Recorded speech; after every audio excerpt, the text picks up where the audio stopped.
नमस्कार दोस्तों। मुंबई की तरफ आगे बढ़ने से पहले उसकी मेरे जो प्रसंग है उसकी चर्चा करने से पहले मुझे एक पुराना प्रसंग याद आ रहा है। जब मैं 95 में नेहरू प्रेस में मैं एक एमएलए के भाई के यहाँ जॉब किया करता था। दोस्तों, उस समय शाहरुख खान की फिल्म दिल वाले दुल्हनिया ले जाएंगे रिलीज हुई थी और मैंने वो फिल्म पूरी देखी थी शुरू से लेके आखिर तक। उससे पहले मैंने उसकी कोई भी फिल्म पूरी नहीं देखी थी, सिर्फ कुछ एक दो सीन ही देखे थे मैंने, जैसे दीवाना हो गया, रामजाने हो गया, ऐसे कुछ सीन देखे थे मुझे। लेकिन ये फिल्म मैंने पूरी देखी उसकी। तो ये फिल्म देखते देखते मेरे दिल ने, मन ने ये कहा कि ये व्यक्ति अगर अमिताभ बच्चन की कोई जगह ले सकता है तो ये व्यक्ति ही ले सकता है। कि उसके अंदर इतना मैंने देखा उस फिल्म में, उसका नाचना गाना, फाइट सीन, और एक पर्सन तो बहुत दिल को छूता है मेरे। जब शाहरुख खान जाता है सिमरन के घर और वही जो सिमरन की माँ होती है वो इन दोनों का प्रेम देख के कहती है कि रात तू उसको लेके चला जा, सिमरन को। लेकिन शाहरुख खान कहता है नहीं माँ, नहीं मम्मी, मैं लेके ऐसे नहीं जाऊंगा, मैं जाऊंगा तो बाबूजी की मर्जी से जाऊंगा, ऐसे नहीं जाऊंगा। और एक कहानी सुनाता है जो उसको उसकी माँ उसे सुनाया करती थी बचपन में। वो कहता है कि मम्मी, मेरी मम्मी मुझे बचपन में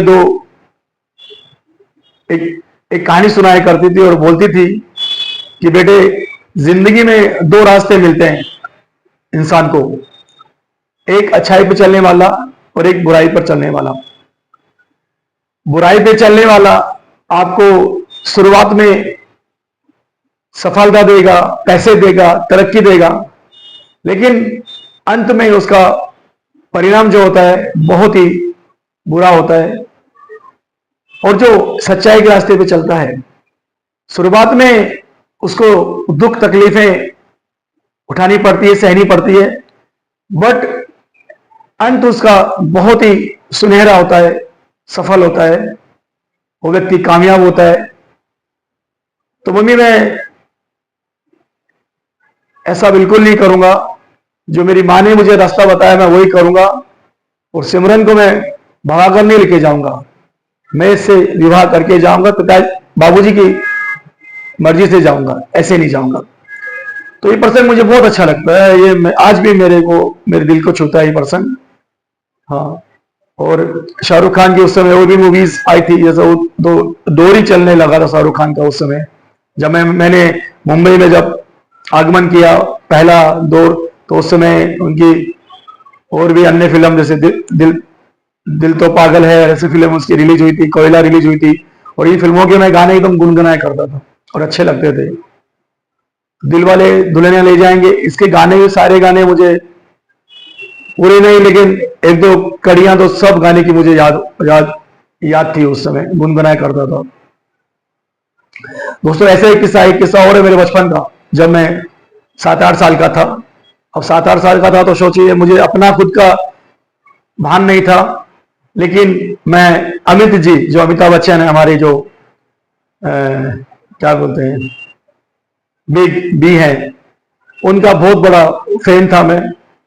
अब घर में टीवी नहीं था मेरे, फिल्में जो मैं देखता था दूसरों के घरों में देखता था, दूसरों के घरों में वीडियो के माध्यम से मैं फिल्में देखता था, सुना करता था। लेकिन अम्मी जी से इतना स्नेह करता था, और कोई मैं अगर कभी जिक्र करता था उनका, तो मैं उनको बोलता था ये मेरे अमिताभ बच्चन मेरा दोस्त है, मैं अमिताभ बच्चन का दोस्त हूँ, ऐसा मैं बोला करता था। तो मेरा जो बड़ा भाई है वो मुझे चिढ़ाया करता था। वो एक दिन नहीं, कई बार ऐसा किया उसने। फिल्म देख के आता था, बोला चंदन, मैंने आज अमिताभ बच्चन एक फिल्म देखी है, अमिताभ बच्चन को गुंडे ना बहुत मारते हैं, डिशम डिशम डिशम बहुत मारते हैं। मैं बोलता नहीं भाया, तो गलत, तो झूठ बोल रहा है भाया, तो झूठ बोल रहा है। ऐसे ऐसे मैं करता हूँ। सोचिए, उस समय जब मैं 7 या 8 साल का था, बहुत स्नेह करता हूँ तब से, अभी भी करता हूँ। मुझे तो ऐसा लगता है कि पिछले जन्म में कोई मेरा संबंध जरूर रहा है अमित जी से, ऐसा मुझे लगता है दोस्तों। तो ये कुछ एक दो प्रसंग है मेरे जीवन के, और भी अनेकों प्रसंग है, छूट रहे हैं, मैं ज्यादा नहीं कह सकता, ज्यादा नहीं बता सकता, बहुत बहुत रहे हैं। मैंने ऐसा जो बचपन में जो मैंने जिया है, बचपन बहुत ही ज्यादा कठिनाई से जिया है। घर में ना लाइट थी, ना क्या बोलता हूँ, टीवी भी तो दूर की बात है। तो क्यों माँ बाप गरीब थे, जो कमाते थे वो खर्च कर देते थे, हमने बैलेंस नहीं हो पाता था कुछ भी ज्यादा। तो बहुत तंगी में गुजरे हैं मेरा बचपन। और मैं तो ये मानता हूं शायद मुझे जो अगर शायद तंगी में नहीं होता तो मैं आज जो जितना मैं स्ट्रांग हूँ, मानसिक स्ट्रांग हूँ मैं, शायद उतना नहीं होता। शायद मुझे मानसिक स्ट्रांग करने, मजबूत करने के लिए ये सारी जो प्रभु ने जो किए वो सब उनकी कृपा है। बहुत प्रसन्न है, कहने के लिए बहुत बातें हैं, लेकिन वो सब बता के कोई मतलब नहीं है। बहुत बहुत संघर्ष में रहा है। माँ बाप जाते थे, पिताजी जाते थे तो मैं भी उनके साथ में जाता था। दिल्ली की तरह अनेकों सड़कों पे जाके मैंने पत्थर तोड़े हैं, मजदूरी की है, लेबर का काम किया है। तो ये सब किया है मैंने दोस्तों। तो उससे मैं निकला हूं। तो इसमें मेरे प्रभु राम का नाम, उनके नाम का बहुत बड़ा योगदान है।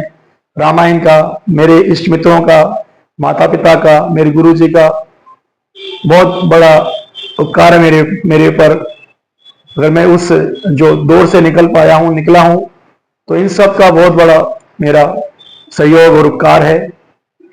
और सबसे ज्यादा तो परमात्मा का है, जो ईश्वर है, उनकी मर्जी के बिना तो कुछ होता ही नहीं है। सब वो करते हैं, और किसको कब क्या और कैसे देना है वो भली बात ही जानते हैं। और क्यों देते हैं, कष्ट भी देते हैं तो वो जो अपने प्रिय भक्तों को देते हैं। ये भी मैंने कथा के माध्यम से पढ़ा है, सुना है, समझा है कि जो उनके प्रिय होते हैं, भक्त होते हैं, उनको वो कष्ट देते हैं और परीक्षा लेते हैं बार बार भगवान हमारी।